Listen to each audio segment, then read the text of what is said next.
We are tracking those thunderstorms moving through, and the big issue with these, I think, will be some heavy downpours and a lot of rain over a short period of time. A brand new advisory has just been posted for parts of Virginia Beach. So let's get right to it, show you what's been going on. Again, we've got this line of showers and thunderstorms pushing towards the south and east, and they really did fire up across the peninsula. And now as they work their way into the south side, so we'll show you some of that heaviest of the rain right now stretched along the northern parts of Virginia Beach. And here's that new advisory that just came out here through parts of Virginia Beach, a flood advisory until 7:15. So that includes up around Fort Story and down right through the ocean front and Rudy Heights almost to Sandbridge because of the heavy rain, again, that has been falling. And we've even had some reports of some flooding around JEB Joint Base Little Creek, Fort Story, some rain going into some of the hangars there. And again, this just continues to sit over northern Virginia Beach. So we are looking at that heavy rain with this storm. And again, stretch from around Lake Smith up towards 27th Bay Street, back over towards Ocean View, Bay Lake Beach, Chicks Beach, and over towards the Lesner Bridge.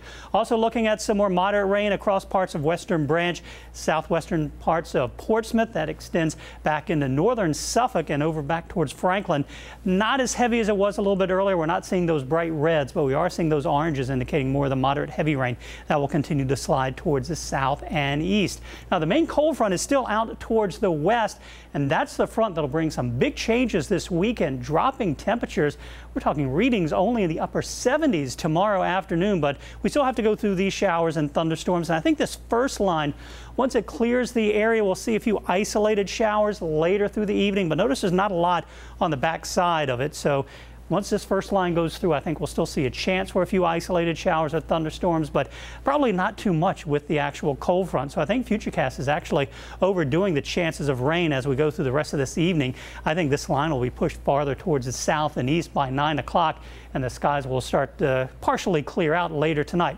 Into tomorrow morning, could be a few showers as we start the day, but as those winds continue to come in out of the north and northeast, we'll look for some drier air and some clearing, at least across Virginia.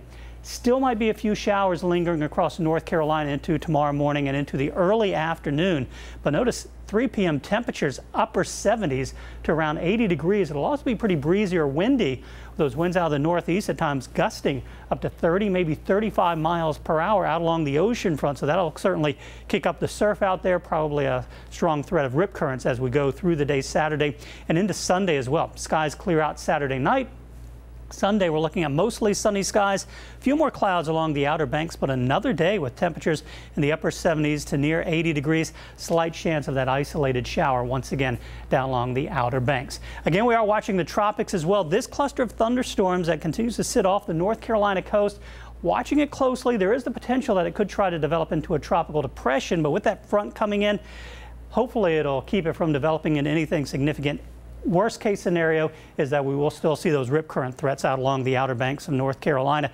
And then this right here, this is our Hurricane Beryl, with winds of 80 miles per hour, moving to the west at 15, likely strengthening into a Category 2 hurricane. And then once it gets into the Caribbean, starting to weaken as the upper level winds will start to tear the storm apart. So for tonight, we're looking at those scattered showers and thunderstorms. Notice how it's dropped those temperatures down into the 70s. And then highs tomorrow only around 79 degrees with those morning showers, and then mostly sunny on Sunday, 81, 84 on Monday, and then we're back into the 90s for Tuesday and upper 80s Wednesday, Thursday, and back to 91 on Friday.